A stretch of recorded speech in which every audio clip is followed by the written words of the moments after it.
இளமையோட இருக்கணும். அதுக்கு என்ன பண்ணணும்? சித்த இலக்கியம் சொல்லுகிறது, தண்டு வடமது நிமிர்ந்திருக்க.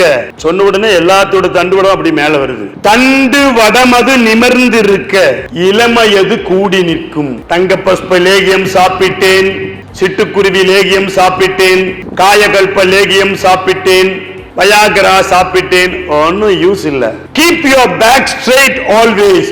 You will become young and energetic throughout your life, even in the age of above 100, 105, 110. 100 வயதிலும் இளமையோடு இருக்கணும்னா இப்படிதான் உட்கார்ந்துக்கணும். கூனி குறிக்கணும்னா எல்லாம் போயிடும். அப்படி கம்பீரமா உட்கார்ந்து பாருங்க. இளமை என்றும் பொங்கி நிற்கும். 100 வயதிலும் 16 வயது இளைஞன் இளைஞை அந்த தன்மை எல்லாத்துக்கும் வந்துடும். விதியை மாற்றுவோம் சித்தர்கள் வழியில். மூலிகை சித்தரின் ஒரு நாள் வாழ்வியல் பயிலரங்கம்.